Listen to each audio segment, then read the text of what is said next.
بسم اللہ الرحمن الرحیم۔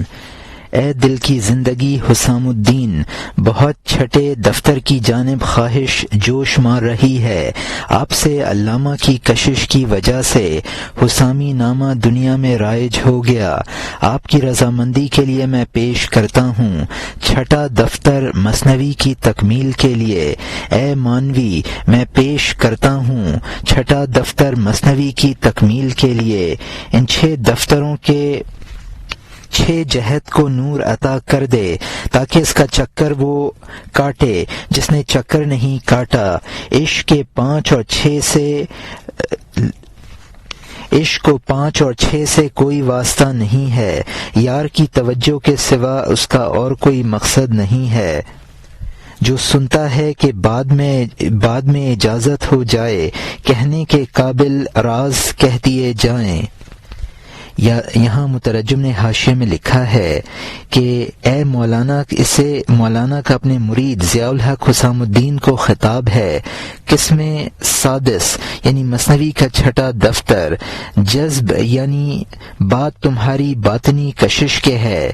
حسامی نامہ یعنی مثنوی جو ظاہر سے بے نیاز ہے اور حقیقت کا طالب ہے۔ چونکہ چھٹے دفتر سے مضامین مکمل ہو جائیں گے، لہٰذا اس کے بعد اور کوئی دفتر لکھنے کی ضرورت نہ رہے گی۔ شرائح کا یہی خیال ہے کہ اس دفتر میں مولانا نے تصنیف کے آخری اور بیش بہا مضامین ذکر کر دیے ہیں۔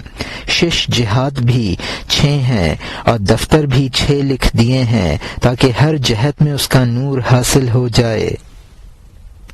مثنوی کا اصل مقصد تو آب حق اور عشق حق ہے، اور عشق کو 5 دفتروں اور 6 دفتروں سے کوئی خاص تعلق نہیں ہے۔ مقصد پورا ہونے پر اسے تو چھٹا دفتر اس امید پر شروع کیا جا رہا ہے کہ شاید کچھ نہ کچھ اسرار بیان کرنے کی اجازت حاصل ہو جائے اور چھٹے دفتر میں یہ بیان کر دیے جائیں۔ اور یہاں حاشیہ ختم ہوتا ہے۔ ایسے بیان کے ساتھ جو زیادہ نزدیک ہو، ان دقیق پوشیدہ کتابوں کے اعتبار سے رازداروں کے مناسب ہے۔ منکر کے کان میں راز نہیں ہے، لیکن خدا کی جانب سے دعوت دینے کا حکم آیا ہے۔ اسے ماننے نہ ماننے سے کیا واسطہ۔ حضرت نوح علیہ السلام 900 سال دعوت دیتے رہے، لہجہ بلہجہ ان کی قوم کا انکار بڑھتا رہا۔ انہوں نے کہنے سے کبھی باغ موڑی، وہ کبھی خاموشی کے غار میں گھسے۔ کیوں کتوں کے بھونکنے اور شور سے قافلہ کبھی راستے سے لوٹا ہے، کیونکہ کتوں کے بھونکنے اور شور سے قافلہ کبھی راستے سے لوٹا ہے، یا چاندنی رات میں کتے کے بھونکنے سے 14ویں کے چاند کے دوڑنے میں رفتار سست پڑی ہے۔ چاند نور 6 کتا ہے اور کتا بھوں بھوں کرتا ہے۔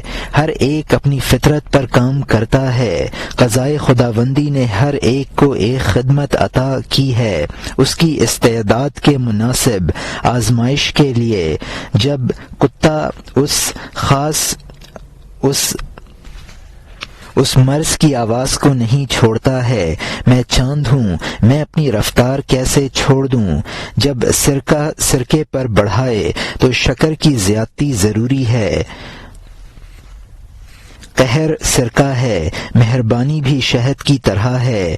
یہ سکنجین کے یہی دو خز ہوتے ہیں اور یہاں 2 جز ہوتے ہیں۔ اور یہاں مترجم نے حاشیے میں لکھا ہے، پہلے دفتروں میں جو کچھ اشارے میں بیان ہوا ہے اب اس کا مکمل بیان کر دیا جائے گا۔ ہو سکتا ہے کہ اسرار کا بیان بعض لوگوں کے انکار کا سبب بنے۔ اللہ تعالیٰ کا حکم ہے کہ لوگوں کو حق کی دعوت دی جائے، لہٰذا دعوت دینے والے کو اس سے بحث نہیں ہے کہ کوئی اس دعوت کو قبول کرے یا انکار کرے۔ حضرت نوح علیہ السلام 900 سال تک دعوت دیتے رہے، لیکن قوم کا انکار بھی بڑھتا ہی رہا۔ حضرت نوح علیہ السلام کی دعوت کا زمانہ 950 سال ہے۔ مولانا نے کسر کو حذف کر دیا ہے۔ حضرت نوح علیہ السلام منکروں کے انکار سے دعوت سے نہ رکے۔ منکروں کی مثال کتوں کی سی ہے اور دعوت دینے والوں کی مثال قافلے کی سی ہے۔ قافلہ کتوں کے بھونکنے سے راستے سے واپس نہیں ہوتا ہے بلکہ آگے بڑھتا رہتا ہے۔ 14ویں کا چاند کتوں کے بھونکنے سے اپنی رفتار کم نہیں کرتا ہے۔ کتے کے بھونکنے کی آواز کو ہو کہا ہے۔ قدرت نے ہر شخص کی استعداد کے مطابق ہر ایک پر اس کو مامور کر دیا ہے، اور اس سے مقصد خداوندی اس کی آزمائش ہے۔ منکرین کے انکار سے دعوت کو ترک نہیں کیا جاتا تھا، اس میں اور شدت پیدا کر دی جاتی تھی۔ یہاں سرکے سے مراد منکروں کا انکار ہے۔ سکنجین جو امراض میں مفید ہے وہ سرکہ اور شہد سے بنتی ہے۔ اگر سرکہ تیز ہو جائے تو اس میں شکر کا اضافہ ضروری ہو جاتا ہے، ورنہ سکنجین ناقص ہوگی۔ اور یہاں حاشیہ ختم ہوتا ہے۔ اگر شہد سرکے سے کم ہو اس سکنجین میں خلل پڑ جائے گا۔ قوم ان پر سرکے بہاتی تھی، دریا نوح علیہ السلام پر شکر زیادہ بہاتا تھا۔ ان کی شکر کی مدد سخاوت کے سمندر سے تھی تو دنیا والوں کے سرکے کے سبب وہ بڑھتی تھی۔ 1000 کی طرح کون ہوتا ہے؟ وہ ولی ہے، بلکہ وہ خدا عالی شان کا بندہ 100 قرن ہوتا ہے۔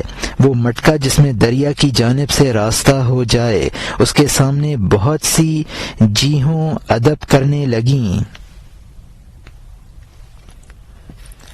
خصوصاً یہ دریا بلکہ تمام دریا جب انہوں نے یہ مثال اور شہرت سنی، اس شرم اور خجالت سے ان کا منہ کڑوا ہو گیا کہ دریائے اعظم کا نام دریائے احقر کا ساتھی ہو گیا۔ اس جہان کے اس جہان کے ساتھ ملنے میں یہ جہان شرم سے کود بھاگتا ہے۔ یہ عبارت تنگ اور کم رتبہ ہے، ورنہ تنکے کو اخذ سے کیا نسبت ہے۔ انگورستان میں کووں کے نعرے لگاتا ہے، بلبل حسین آواز کو کب کم کرتی ہے۔ پھر ہر ایک کا خریدار خدا ہوتا ہے۔ یفعل اللہ ما یشاء، یعنی اللہ تعالی جو چاہتا ہے کرتا ہے کہ بازار میں کانٹوں کی جھاڑی کا چبینا آگ کی غذا ہے، نشیلے دماغ کی روزی پھول کی خوشبو ہے۔ یہاں مترجم نے حاشیے میں لکھا ہے، حضرت نوح علیہ السلام کی قوم کا انکار جس قدر بڑھا، قدرت نے حضرت نوح علیہ السلام پر اسی قدر زیادہ شکر بہا دی۔ دریائے سخاوت یعنی حق تعالی۔ شکر کے اضافے کی صورت یہ ہوتی ہے کہ جس قدر منکرین سخت ہوتے ہیں اتنا ہی اولو العزم پیغمبر ان کی طرف بھیجا جاتا ہے۔ وہ ایک پیغمبر لاکھوں داعیوں کے وزن کا ہوتا ہے، بلکہ 100 قرن کے انسانوں کے برابر ہوتا ہے، چونکہ اس نبی اور رسول کا بحر حقیقی سے رابطہ ہوتا ہے تو وہ 1 کروڑ پر غالب آ جاتا ہے۔ اللہ تعالیٰ کے فیض کی عموماً سمندر اور دریا سے مثال دی جاتی ہے۔ اس تمثیل سے یہ دریا شرمندہ ہوتے ہیں اور کہتے ہیں کہ چہ نسبت خاک را یا عالم پاک۔ جب دونوں عالموں کے ساتھ ذکر ہوتا ہے تو عالم حسی کو اپنی حقارت محسوس ہوتی ہے۔ یہ تعبیر کہ حضرت حق تعالی کو دریا قرار دیا ایک ناقص تعبیر ہے، ورنہ خص یعنی دریا کو اخص یعنی حضرت حق تعالی سے کوئی نسبت نہیں ہے۔ مولانا رحمۃ اللہ علیہ نے پھر سابق مضمون کی طرف رجوع کیا ہے کہ منکرین کے انکار کی وجہ سے اسرار کا بیان نہیں چھوڑا جا سکتا ہے۔ بعض منکروں کا اتباع کرتے ہیں، بعض داعیوں کا یہ خدا کی مشیت ہے۔ کانٹا دوسروں کے لیے ناپسندیدہ ہے لیکن آگ کو بہت بھاتا ہے کیونکہ اس کی غذا ہے، اسی طرح منکرین کو انکار بھاتا ہے۔ معتدل مست اس کو خوشبو پسند ہے، اسی طرح دعوت کو قبول کرنے والوں کو دعوت پسند آتی ہے۔ اور یہاں حاشیہ ختم ہوتا ہے۔ اگر گندگی ہمارے سامنے رسوا ہے، سور اور کتے کے لیے شکر اور حلوہ ہے، اگر پلید لوگ پلیدیاں کرتے ہیں، پانی پاک کرنے پر مستعد ہیں، اگر دنیا کانٹے اور تنکے سے پر ہو جائے، آگ اس کو ایک سانس میں مٹا دیتی ہے، اگرچہ سانپ زہر افشانی کرتے ہیں، اگرچہ بد مزاج ہمیں پریشان کرتے ہیں، شہد کی مکھیاں پہاڑ اور کوٹھی اور درختوں پر شہد سے شکر کے انبار لگاتی ہیں، زہر ہر چند زہریلا پن پھیلاتے ہیں، تریاق ان کو فوراً زائل کر دیتے ہیں۔ یہ دنیا پوری جنگ ہے، جب تو غور کرے، ذرہ ذرے کے ساتھ ایسا ہے جیسا کہ دین کا قرآن کے ساتھ، جیسا کہ دین کافری کے ساتھ۔ ایک ذرہ بائیں کو اڑتا ہے تو دوسرا طلب میں دائیں جانب کو، ایک ذرہ اوپر کو اور دوسرا نیچے کو۔ رجحان میں ان کی عملی جنگ کو دیکھ، عملی جنگ مخفی جنگ کی وجہ سے ہے، اس اختلاف کو اس اختلاف سے سمجھ لے۔ وہ ذرہ جو سورج میں فنا ہو گیا، اس کی جنگ حساب سے خارج ہو گئی۔ جب ذرے کا نفس اور سانس فنا ہو گیا، اس کی جنگ اب محض سورج کی جنگ ہے۔ یہاں مترجم نے حاشیے میں لکھا ہے کہ نجاست انسان کے سامنے رسوا ہے، کتے اور سور کی خوراک ہے، ہر چیز بتقاضائے فطرت اپنا کام انجام دے رہی ہے۔ نجاست نجس بناتی ہے تو پانی پاک کر دیتا ہے، یعنی منکرین انکار کرتے ہیں اور داعی ان کو بھلائی کی طرف بلاتے ہیں۔ خار و خس اپنا کام کرتے ہیں تو آگ اپنا کام کرتی ہے۔ منکرین کی شرارتوں کو داعیوں کی دعوت فنا کر دیتی ہے۔ سانپ اپنا کام کرتے ہیں تو شہد کی مکھیاں اپنا کام کرتی ہیں۔ لہٰذا ہمیں مفسدوں کی وجہ سے تبلیغ کو ترک نہ کرنا چاہیے۔ منکروں کے انکار سے جب زہر پھیلتا ہے تو مصلحین اپنے تریاق سے اس کا اثر زائل کر دیتے ہیں۔ اس عالم کا بقا ہی اختلاف سے ہے، لہذا منکرین کے اختلاف سے مصلح کو اپنا کام نہ روکنا چاہیے۔ عالم امکان مختلف اجزاء کا مجموعہ ہے، اس کے ہر ذرے کو دوسرے ذرے سے وہی نسبت ہے جو دین کو کفر سے۔ ایک ذرے کا رخ بائیں جانب ہے تو دوسرے کا دائیں جانب، ایک ذرے کا رخ اوپر کو ہے دوسرے کا نیچے کو۔ غرض کے ان ذروں کی باہمی کشمکش اور باہمی اختلاف ہے، یعنی ذرات عالم کا افعال و خواص میں مختلف ہونا۔ ذرات کا اختلاف اللہ تعالیٰ کے مختلف اسماء و صفات کا مظہر ہونے کی وجہ سے ہے۔ جب مقام فنا حاصل ہو جاتا ہے تو وہ اختلاف طبعی اس ذرے کی طرف منسوب نہیں رہتا ہے۔ ذرے کے محو ہو جانے کے بعد اس کے افعال سورج کی طرف منسوب ہوں گے، چونکہ اب اس کی جنگ طبعی نہیں ہے بلکہ من اللہ ہے، تو اس کی جنگ خدا کی جنگ ہے۔ اور یہاں حاشیہ ختم ہوتا ہے۔ اس میں سے طبیعت کی حرکت اور سکون جاتا رہا، کیونکہ ہم اسی کی طرف لوٹنے والے ہیں کی وجہ سے ان الیہ راجعون، ہم اپنے نور کے سمندر کی جانب لوٹ آئے اور ہم اصل کی رضاعت سے دودھ پینے والے بن گئے۔ اے چھلاوے کی وجہ سے راستے کی پگڈنڈیوں میں بھٹکے ہوئے، اے بے اصول کی شیخی نہ بگھار، نور عین میں ہماری جنگ اور صلح ہماری جانب سے نہیں ہے، دو انگلیوں کے درمیان کی وجہ سے ہے۔ طبعی جنگ، عملی جنگ قولی جنگ اجزاء کے درمیان خوفناک جنگ ہے، یہ دنیا اسی جنگ سے قائم رہتی ہے۔ عناصر میں غور کر لے تاکہ حل ہو جائے۔ چاروں عنصر چار مضبوط ستون ہیں جن پر دنیا کی چھت قائم ہے، ہر ستون دوسرے کو توڑنے والا ہے۔ پانی کا ستون آگ کے ستون کو توڑنے والا ہے، تو دنیا کی بنا ازداد پر ہے، لا محالہ نقصان اور نفع کے اعتبار سے لڑنے والے ہو گئے۔ تیرے احوال ایک دوسرے کے خلاف ہیں، ہر ایک اثر میں ایک دوسرے کا مخالف ہے، جبکہ تو ہر وقت اپنی رہزنی کرتا ہے، دوسرے سے کیسے موافقت برتے گا؟ اپنے احوال کے لشکروں کی فوج کو دیکھ لے، ہر ایک دوسرے کے ساتھ جنگ اور کینہ میں ہے۔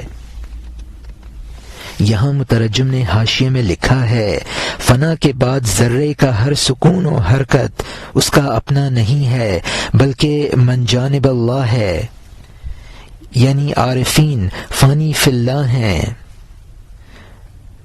جو فنا کے مقام پر نہیں پہنچا اس کے افعال خود اس کی طرف منسوب ہیں اور اللہ تعالی کی طرف منسوب کرنے چاہیے، لافزنی نہ کرنی چاہیے۔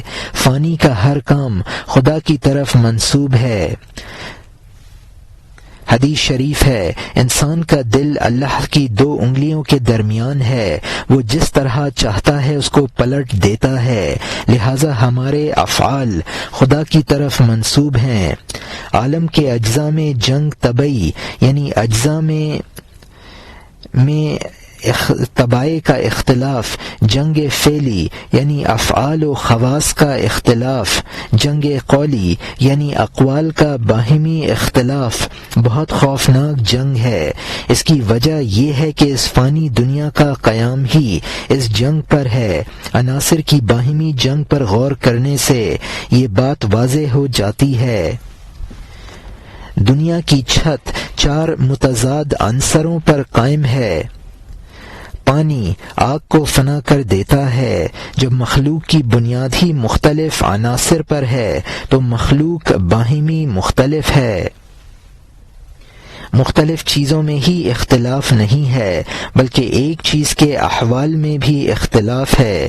جبکہ خود ایک انسان کے احوال باہمی مختلف ہیں تو وہ دوسرے سے کیسے متفق ہو سکتا ہے؟ انسان کے احوال ایک دوسرے سے برسرے پیکار ہیں۔ اور یہاں حاشیہ ختم ہوتا ہے۔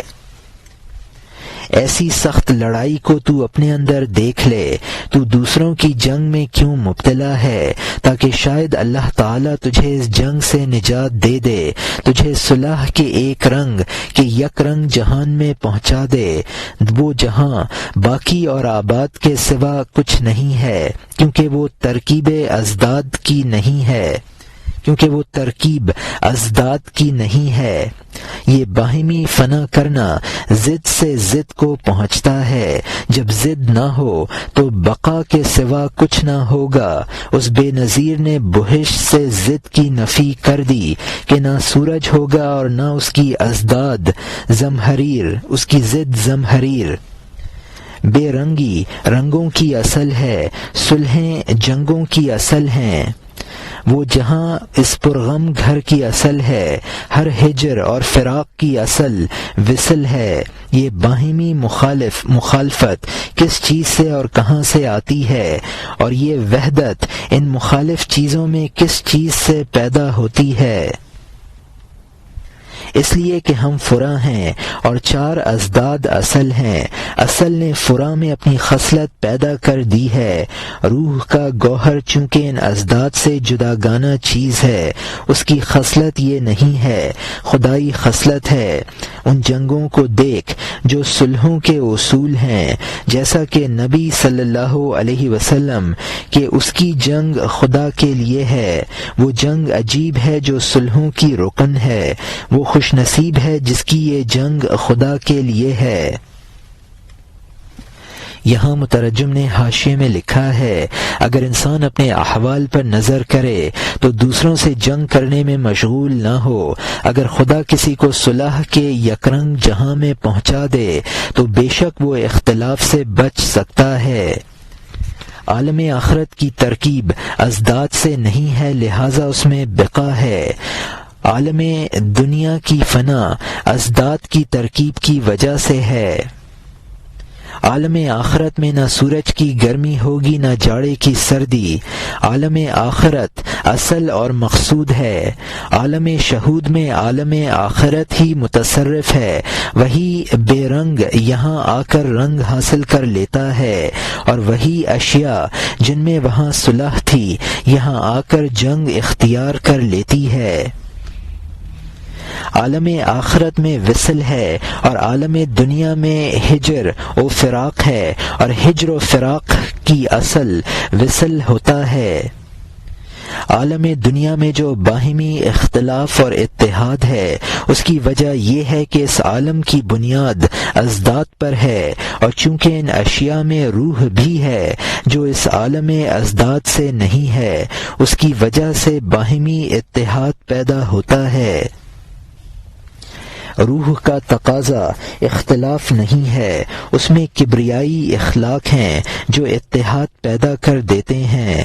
رسولوں کے جہاد شر کو ختم کرنے کے لیے ہیں، لہذا وہ جنگیں صلح کے اصول ہیں۔ یہ جنگ دراصل فتنے کو ختم کرنے کے لیے ہے، اور یہ جنگ اپنی ذات کے لیے نہیں بلکہ خدا کے لیے ہوتی ہے۔ اور یہاں حاشیہ ختم ہوتا ہے۔ وہ دونوں جہان میں غالب اور فاتح ہے، اس غالب کی شرح منہ میں نہیں سماتی۔ جیہوں کے پانی کو اگر کوئی نہ کھینچ سکے، پیاس کی بقدر سے بھی تعلق منقطع نہ کرے۔ اگر تو مانوی سمندر کا پیاسا ہے تو مثنوی کے جزیرے کی سیر کر، تو اس قدر سیر کر کہ ہر سانس میں مثنوی کو صرف مانوی دیکھنے لگے۔ ہوا جب گھاس کو نہر کے پانی سے جدا کر دیتی ہے، پانی اپنی یک رنگی دکھاتا ہے۔ مونگے کی نئی شاخیں دیکھ لے، جان کے پانی سے اگے ہوئے میوے دیکھ لے۔ جب حرف اور آواز اور سانس سے جدا ہو جائے، ان سب کو چھوڑ کر دریا ہو جائے، بات کہنے والا اور بات سننے والا اور باتیں آخر میں تینوں روح بن جائیں گی۔ روٹی دینے والا اور روٹی لینے والا اور پاک روٹی صورتوں سے سادہ بن جائیں گی، مٹی بن جائیں گی، لیکن ان کی روح تین مقام پر ہوگی، مرتبوں میں بھی جداگانہ اور دوام میں بھی۔ صورت مٹی ہو گئی لیکن معنی نہ ہوئے، جو کہے کہ ہو گئے تو اس سے کہہ دے نہیں ہوئے۔ عالم روح میں تینوں منتظر ہیں، کبھی صورت سے متنفر اور کبھی قرار پانے والے۔ یہاں مترجم نے حاشیے میں لکھا ہے، اس طرح کی جنگ کرنے والا دونوں جہان میں غالب رہتا ہے۔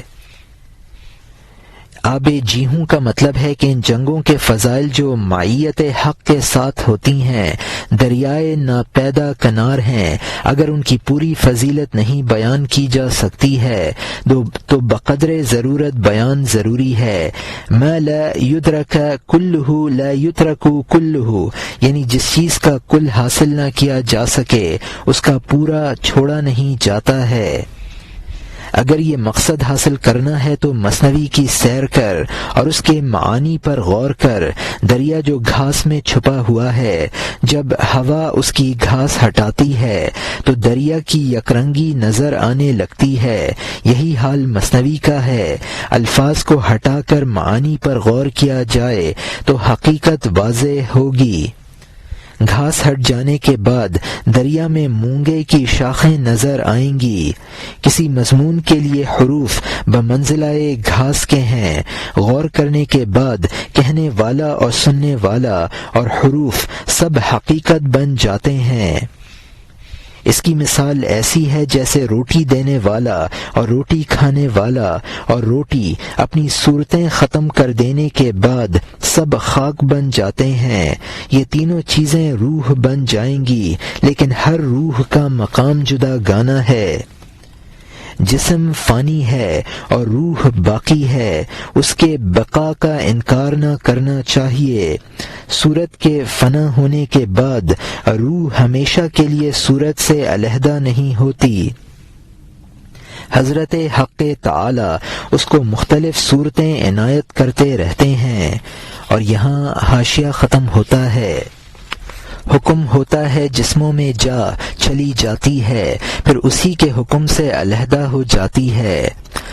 اس کے لیے خلق ہے اور اس کے لیے امر ہے۔ لہ الخلق لہ الامر، تو سمجھ لے، خلق صورت ہے، امر اس پر سوار روح ہے۔ سوار اور سواری شاہ کے حکم میں ہیں، جسم درگاہ پر اور روح دربار کے اندر ہے۔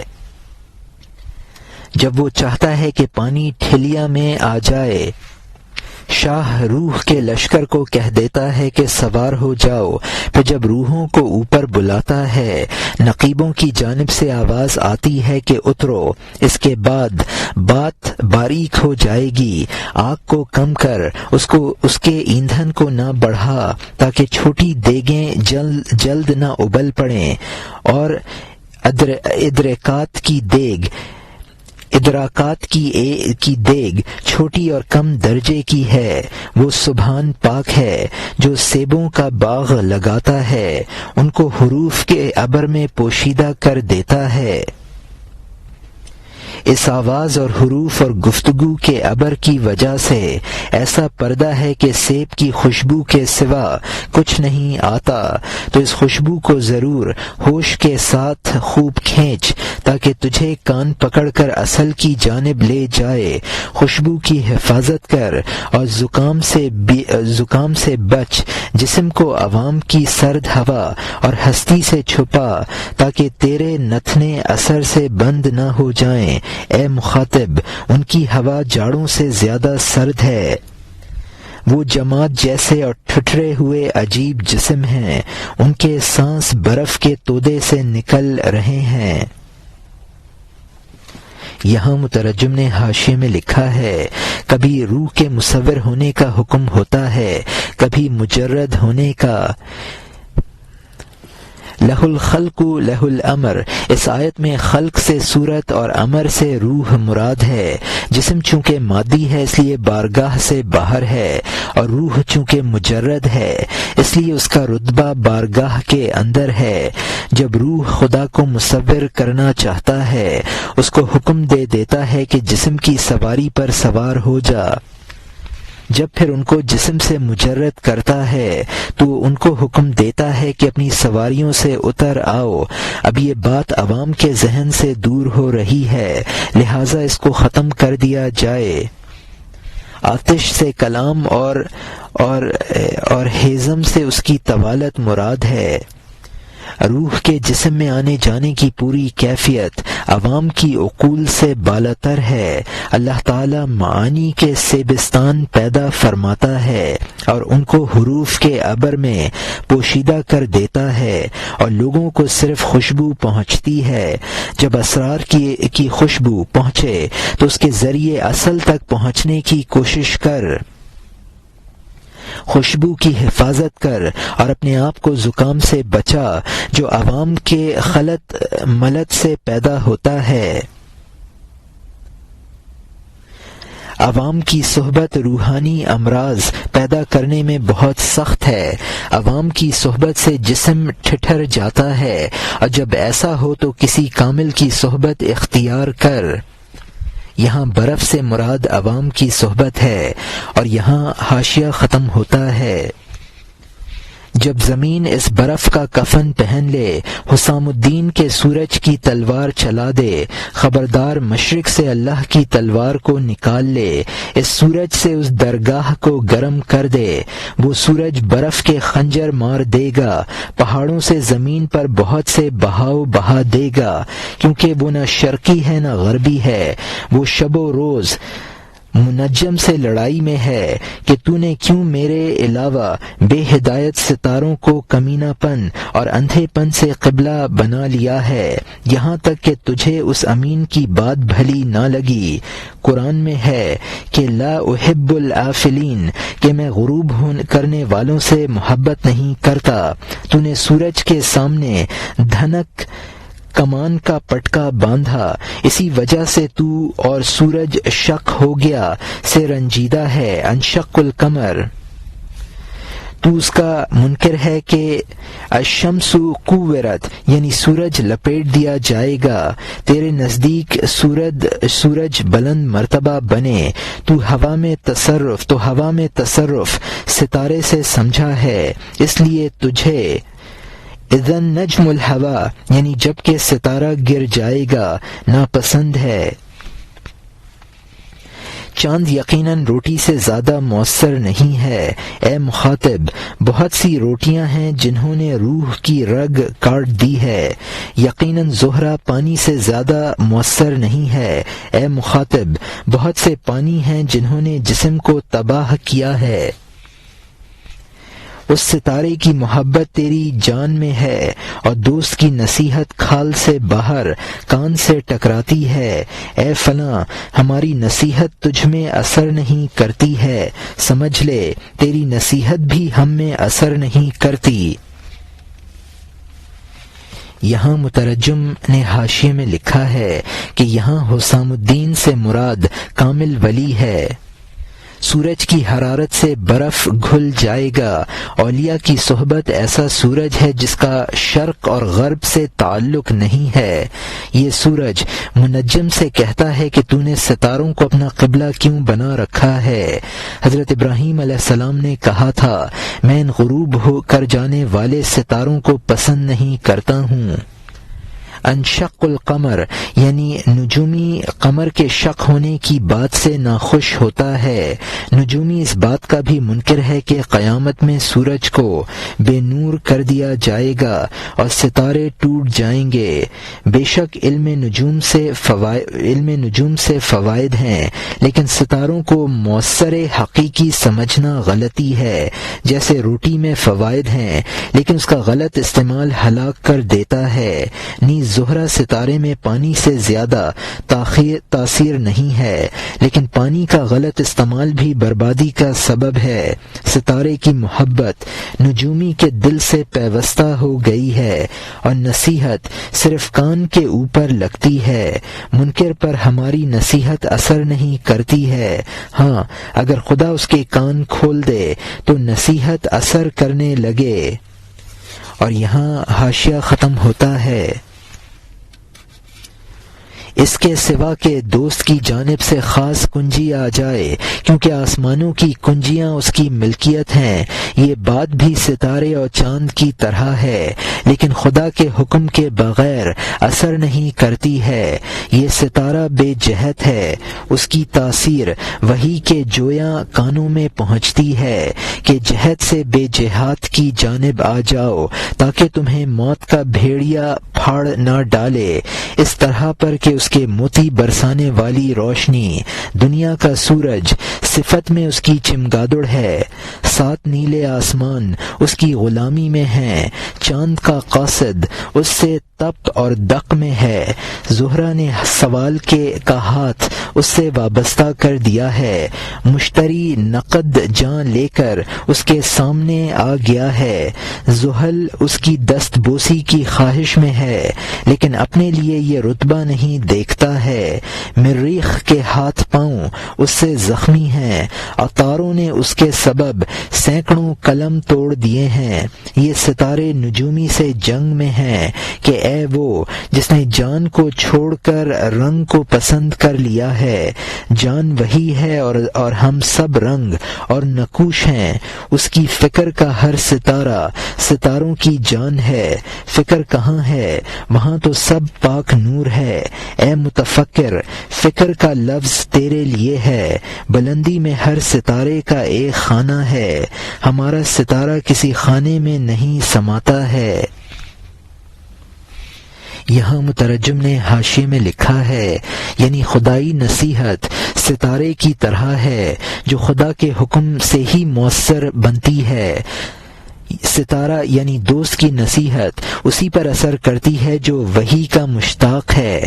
انسانوں کو با جہت ستارے کو چھوڑ کر بے جہت ستارے یعنی دوست کی نصیحت کی طرف رجوع کرنا چاہیے تاکہ ہلاکت سے بچ سکیں۔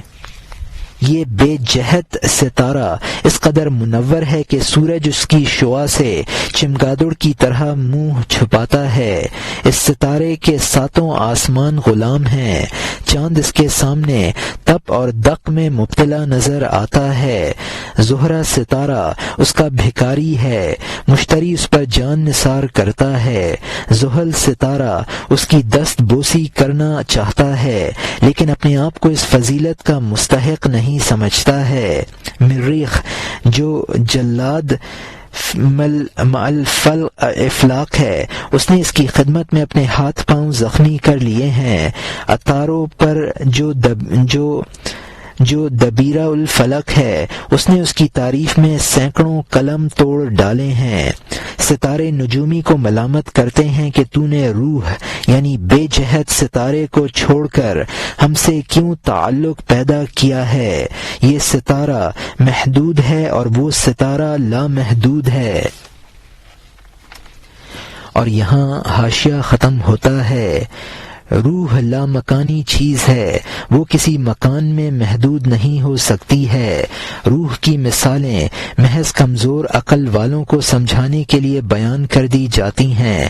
اور یہاں حاشیہ ختم ہوتا ہے۔ بے جہت جان مکان میں کب جاتی ہے، لامحدود نور کی حد کہاں ہوتی ہے، لیکن ایک مثال اور تصویر بنا دیتے ہیں تاکہ کمزور دردمند سمجھ لیں۔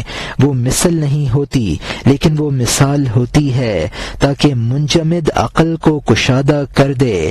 سر کی عقل تیز ہے لیکن سست قدم ہے، کیونکہ دل ویران ہے اور جسم درست ہے۔ اس کی عقل دنیا کو منتقل کرنے میں پیچ در پیچ ہے، شہوت کو ترک کرنے میں ان کی فکر ہیچ در ہیچ ہے۔ ان کا سینہ دعوے کے وقت سورج کی طرح ہے، ان کا صبر تقوی کے وقت برق کی طرح ہے۔ وہ خودنما ہنروں میں ایک عالم ہے، وفا کے وقت دنیا کی طرح بے وفا ہے، خود بینی کے وقت دنیا میں نہیں سماتا ہے، حلق اور میدے میں روٹی کی طرح گم ہے۔ اس کے یہ سب اوصاف بھلے ہو جاتے ہیں، جب نیک خصلت ہو جاتا ہے وہ برے نہیں رہتے ہیں۔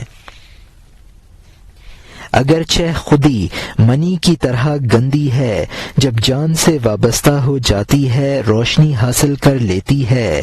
جو جماد نبات کی طرف رخ کر لیتا ہے، اس کے نصیبے کے درخت سے زندگی اگ آتی ہے۔ ہر نبات جو جان کی جانب رخ کر لیتی ہے وہ حضرت خضر علیہ السلام کی طرح آب حیات سے سیراب ہو جاتی ہے۔ جب جان جانا کی طرف رخ کرتی ہے، ختم نہ ہونے والی زندگی میں سامان جا رکھتی ہے۔ یہاں مترجم نے حاشیے میں لکھا ہے، روح لامکانی چیز ہے، وہ کسی مکان میں محدود نہیں ہو سکتی ہے۔ روح کی مثالیں محض کمزور عقل والوں کو سمجھانے کے لیے بیان کر دی جاتی ہیں، لیکن وہ چیز اس روح کی مثل نہیں ہوتی جو تمام اوصاف میں شریک ہو، بلکہ مثال اور مثیل ہوتی ہے۔ تن پرور روح کی تعمیر نہیں کرتا ہے، ان کو صرف عقل معاش حاصل ہے، عقل معاد سے وہ بالکل محروم ہیں۔ غلط دعووں میں بڑی حیثیت کے مالک ہیں، لیکن تقوی کے اعتبار سے ان کی کوئی حیثیت نہیں ہے۔ خود نمائی میں وہ ایک دنیا معلوم ہوتا ہے اور وفا کے وقت دنیا کی طرح بے وفا معلوم ہوتا ہے۔ خود بینی کے وقت دنیا میں نہیں سماتا ہے اور گلے اور معدے کی لذت کے وقت روٹی کی طرح گم ہو جاتا ہے۔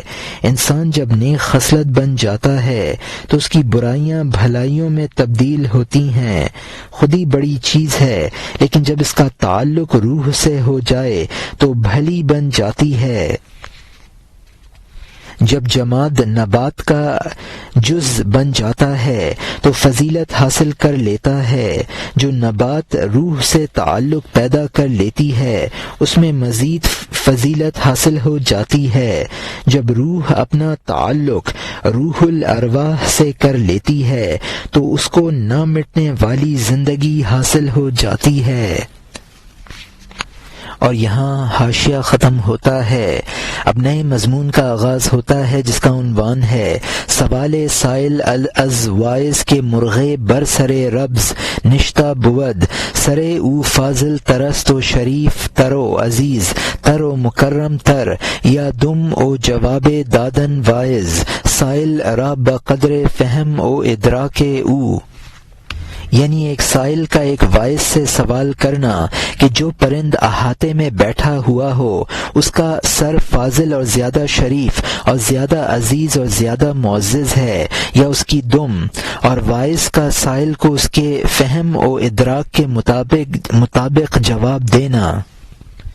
ایک روز ایک سوال کرنے والے نے ایک وائز سے کہا کہ اے جناب، آپ ممبر کے اعلیٰ درجے کے قابل ہیں، میرا ایک سوال ہے، اے عقل مند فرمائیے. اس مجلس میں میرے سوال کا جواب. قلعے کی دیوار پر ایک پرند بیٹھا ہے، اس کے سر اور دم میں سے کون افضل ہے؟ اگر اس نے کہا اگر اس کا منہ شہر کی طرف اور دم گاؤں کی جانب ہے، سمجھ لے کہ اس کا منہ اس کے دم سے بہتر ہے. اگر دم شہر کی جانب اور منہ گاؤں کی جانب ہے، اس کی دم خاک بن جا اور اس کے چہرے سے ظاہر اور اس کے چہرے سے بچ. پرند پروں سے آشیانے کی طرف پرواز کرتا ہے. اے لوگو، انسان کا پر ہمت ہے، وہ عاشق جو خیر اور شر میں ملوث ہے. خیر اور شر کو نہ دیکھ، تو ہمت کو دیکھ. بعض اگر سفید اور بے مثال ہو جبکہ اس کا شکار چوہا ہو وہ حقیر ہے، اور اگر وہ چغد ہو اور اس کا میلان شاہ کی جانب ہو وہ باز کا سر ہے. چوٹی کو نہ دیکھ.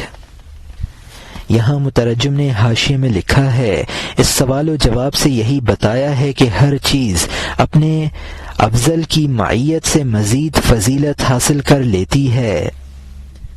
عاشق کے افعال پر نظر نہ کر بلکہ اس کی ہمت کو دیکھ جو بہرحال قابل تعریف ہے. بعض اگر چوہے کا شکار کرنے لگے تو ذلیل ہے، اگر چغد شاہ کی طرف نظر رکھے شریف ہے. اور یہاں حاشیہ ختم ہوتا ہے. اگر شیر مردہ گدھا کھا رہا ہے وہ کتا ہے، شیر کی شکل کو نہ دیکھ. اگر کتے نے چیتے اور بھیڑیے کو پچھاڑ دیا بے شک و شبہ اس کو شیر سمجھ. آدمی ایک مٹی سے گندھا ہوا قلب کے ذریعے آسمان اور ستارے سے بڑھ گیا. آدمی جو خمیر کے ایک تشت کے بقدر ہے آسمان اور قرۂ ناری سے بڑھ گیا.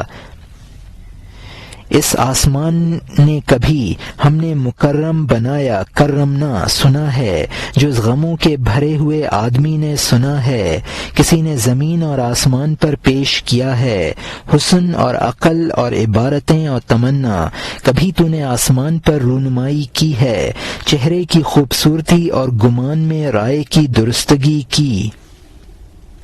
اے صاحبزادے، حمام کی تصویروں کے سامنے اپنا چاندی جیسا جسم کبھی تو نے پیش کیا ہے؟ تو ان حور جیسی تصویروں سے گزر جاتا ہے. ایک چندھی بڑھیا کو جلوہ دکھاتا ہے. بڑھیا میں کیا ہے جو ان میں نہیں تھا، جو تجھے ان تصویروں سے اپنی جانب اچک لے گئی؟ تو نہ بتا، میں بیان میں بتاتا ہوں. عقل اور حس اور ادراک اور تدبیر اور جان ہے. بڑھیا میں جان ہے جو آمیزش کرنے والی ہے. حمام کی تصویروں میں روح نہیں ہے. حمام کی تصویر اگر حرکت کرنے لگے فوراً تجھے سینکڑوں بوڑھیوں سے جدا کر دے. یہاں مترجم نے حاشیے میں لکھا ہے جو شیر مردہ گدھے کا شکار کرے وہ کتا ہے، اور اگر کتا چیتے اور شیر کا شکار کرے تو وہ شیر ہے.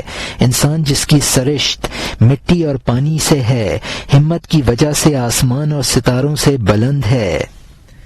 کرمنا یعنی ہم نے فضیلت دی، یہ انسان کی فضیلت اس کی بلند ہمت کی وجہ سے ہے۔ انسانی خصوصیات جو آسمان اور زمین کو حاصل نہیں ہیں وہ محض اس کی بلند ہمتی کی وجہ سے ہیں۔ حمام کی تصویریں ہمت سے خالی ہیں اور بے قدر ہیں۔ حمام کی تصویروں سے انسان کوئی تعلق نہیں رکھتا اور ایک بدصورت بڑھیا سے تعلق پیدا کرتا ہے۔ اس کی وجہ یہی ہے کہ وہ تصویریں بے روح اور بے ہمت ہیں۔ بڑھیا کی طرف میلان کی وجہ اس کا حس و ادراک اور عقل ہی ہے۔ بڑھیا میں روح اور جان ہے جو حمام کی تصویروں میں نہیں ہے۔ اگر حمام کی تصویریں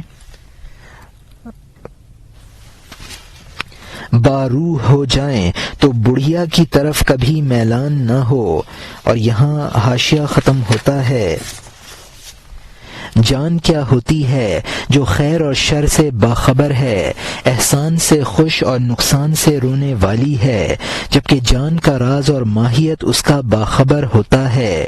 جو زیادہ آگاہ ہے جان کے اعتبار سے زیادہ ہے۔ اے دل، جب جان کا اقتضا باخبری ہے، جو زیادہ باخبر ہوگا اس کی جان زیادہ قوی ہوگی۔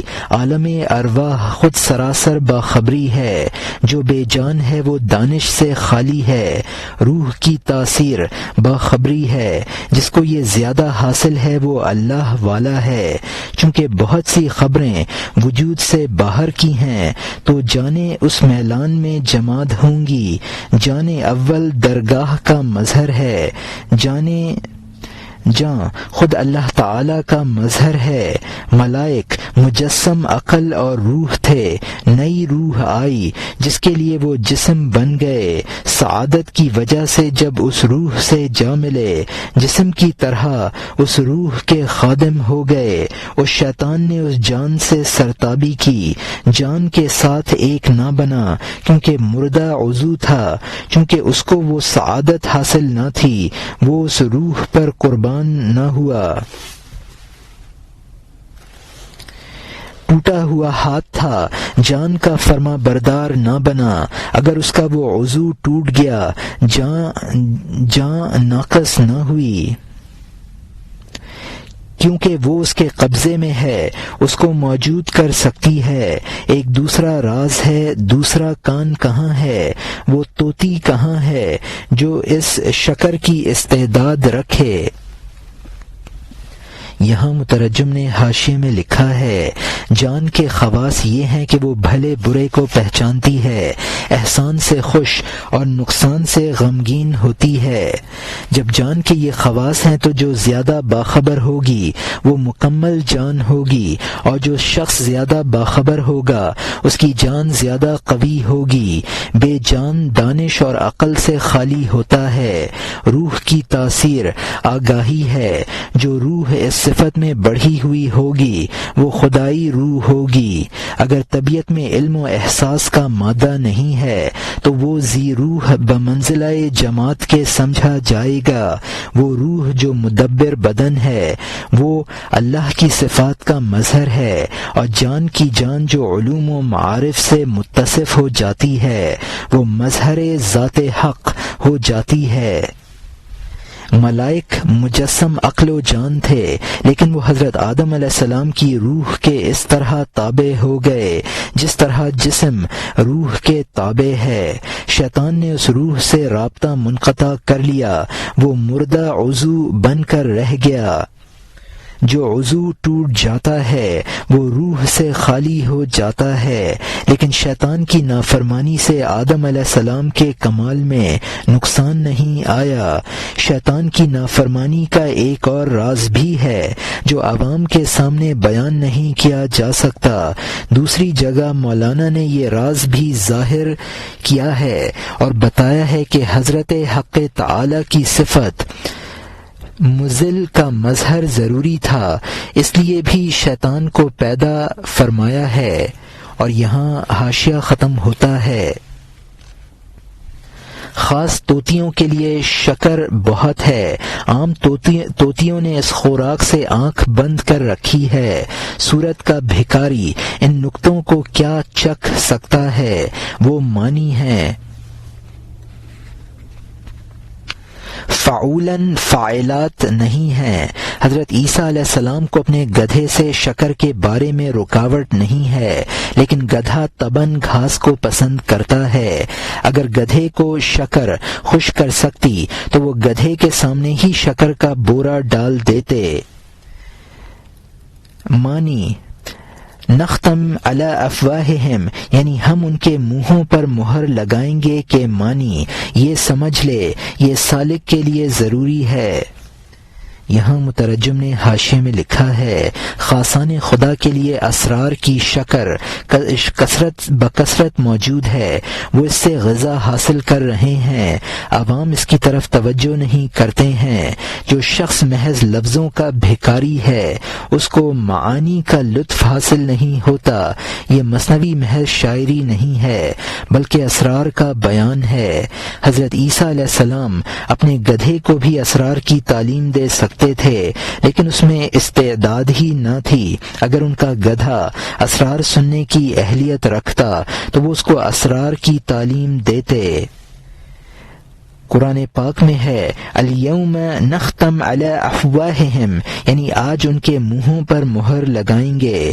مولانا رحمۃ اللہ علیہ فرماتے ہیں کہ اس کے معنی یہ ہیں کہ ان میں اسرار کو ہضم کرنے کی استعداد نہیں ہے۔ اور یہاں حاشیہ ختم ہوتا ہے۔ پیغمبروں کے خاتم کے راستے کے ذریعے ہو سکتا ہے کہ ہونٹ سے بھاری مہر ہٹ جائے۔ وہ مہریں جو انبیاء باقی چھوڑ گئے تھے ان کو احمدی صلی اللہ علیہ وسلم دین کے ذریعے ہٹا دیا ہے، جو بغیر کھلے ہوئے تالے رہ گئے تھے۔ ان فتحنا بے شک ہم نے کھولا کہ ہاتھ سے کھلے، اور اس جہان اور اس جہان کے سفارشی ہیں، اس جہان میں دین کے اور اس جہان میں جنتوں کے۔ یہ جہان کہتا ہے کہ آپ ان کو راستہ دکھائیں، وہ جہان کہتا ہے کہ آپ ان کو چاند دکھائیں۔ ظاہر اور باطن میں ان کی عادت میری قوم کو ہدایت دے، بے شک وہ بے خبر ہے اہدی قومی انہم لا یعلمون۔ یہاں مترجم نے حاشیے میں لکھا ہے اگر یہ بے استعداد لوگ حضور صلی اللہ علیہ وسلم کا طریقہ اختیار کر لیں تو ہو سکتا ہے کہ ان میں استعداد پیدا ہو جائے، اور وہ مہر جو ان لوگوں کے منہ پر لگی ہے حضور صلی اللہ علیہ وسلم کی برکت سے اکھاڑ دی جائے۔ ان لوگوں کے منہ پر جو قفل لگے ہوئے ہیں وہ حضور صلی اللہ علیہ وسلم کی برکت سے کھل جائیں۔ قرآن پاک میں فرمایا گیا ہے کہ بے شک ہم نے ان کے لیے فتح کر دیا۔ اس میں صرف مکہ کی فتح مراد نہیں ہے بلکہ قفلوں کا کھلنا بھی مراد ہے۔ حضور صلی اللہ علیہ وسلم دونوں جہانوں کے شفیع ہیں۔ دنیا میں ان کی سفارش سے اسرار دین تک رسائی ہوئی ہے اور آخرت میں جنت تک رسائی ہوگی۔ دنیا بزبان حال آپ سے کہتی ہے کہ ان کو راہ ہدایت دکھائیے، اور آخرت کہے گی کہ ان کو دیدار خداوندی کرائیے۔ حضور صلی اللہ علیہ وسلم کی دعا تھی کہ خدا میری قوم کو ہدایت دے، وہ جانتے نہیں ہیں۔ اور یہاں حاشیہ ختم ہوتا ہے۔ ان کی دعا سے دونوں دروازے کھلے، دو جہاں میں ان کی دعا مقبول ہے، اسی لیے وہ خاتم بنے، کیونکہ سخاوت میں ان جیسا نہ تھا اور نہ ہوں گے۔ جب کوئی استاد کاریگری میں بازی لے جاتا ہے، کیا تو نہیں کہتا کہ کاریگری اس پر ختم ہے؟ آپ مہروں کے کھولنے میں خاتم ہیں، روح بخشنے والوں کے جہان میں آپ حاتم ہیں۔ خلاصہ یہ ہے کہ محمد صلی اللہ علیہ وسلم کے ارشادات سب فتوح در فتوح در فتوح ہیں۔ آپ کی جان پر لاکھوں آفرین ہیں، ان کی تشریف آوری اور آپ کے فرزندوں کے دور پر بھی ان کے وہ با اقبال شہزادے جو ان کے دل اور جان کے جوہر سے پیدا ہوئے، خواہ وہ بغداد اور ہرات یا رے کے ہیں، بغیر پانی اور مٹی کے ملاؤ کے آپ کی نسل سے ہیں۔ پھول کی شاخ جہاں بھی اگے پھول ہے، شراب کا مٹکا جہاں بھی جوش مارے شراب ہے۔ اگر سورج مغرب سے رونما ہو، بعینہ سورج ہے نہ کہ دوسری چیز۔ عیب نکالنے والوں کو اس کلام سے اندھا رکھ اے خدا اپنی ستاری سے۔ اللہ تعالی نے فرمایا ہے کہ بدخواہ چمگادڑ کی آنکھ کو میں نے بے مثال سورج سے بند کر دیا ہے۔ چمگادڑوں کی ناقص نظروں سے ستارے اور وہ سورج بھی پوشیدگی میں ہے۔ یہاں مترجم نے حاشیے میں لکھا ہے کہ حضور صلی اللہ علیہ وسلم کی دونوں دعائیں مقبول ہیں۔ حضور صلی اللہ علیہ وسلم کو خاتم النبیین محض اس لیے نہیں کہا گیا ہے کہ آپ کے بعد کوئی نبی نہ آئے گا، بلکہ اس لیے بھی کہا گیا ہے کہ فیض رسانی میں نہ آپ جیسا کوئی ہوا اور نہ ہوگا، یعنی جس طرح آپ صلی اللہ علیہ وسلم خاتم زمانی ہیں، اسی طرح آپ صلی اللہ علیہ وسلم کمالات کے بھی خاتم ہیں۔ جب کوئی استاد کسی دستکاری میں انتہائی کمال پیدا کر لیتا ہے تو کہا جاتا ہے یہ دستکاری اس پر ختم ہے۔ حضور صلی اللہ علیہ وسلم کو مہروں کے کھولنے میں اسی درجے کمال تھا کہ آپ کو خاتم کہا گیا۔ حضور صلی اللہ علیہ وسلم کے کلام میں وہ اشارے ہیں جن سے مہروں کی کشادگی ہی کشادگی ہے۔ آپ کے جانشین پر آپ کے جانشین جو آپ کے عنصر سے بنے ہیں، یہ جانشین خواہ کسی ملک کے ہوں، وہ آپ کی روحانی اولاد ہیں۔ کسی درخت کی قلم جہاں بھی لگاؤ وہ اسی درخت کا فرد ہے۔ شراب کسی بھی برتن میں ہو وہ شراب ہی ہے، لہذا اولاد میں باپ ہی کا اثر ہے۔ سورج جہاں سے بھی طلوع کرے سورج ہے۔ ان بزرگوں کے جو عیب چھی ہیں تکوینی اعتبار سے ان کو میرے اس کلام سے محروم رکھ۔ جن کے قلوب پر مہر لگ گئی ہے ان کی آنکھیں بے مثال سورج سے بند ہیں۔ اور یہاں حاشیہ ختم ہوتا ہے۔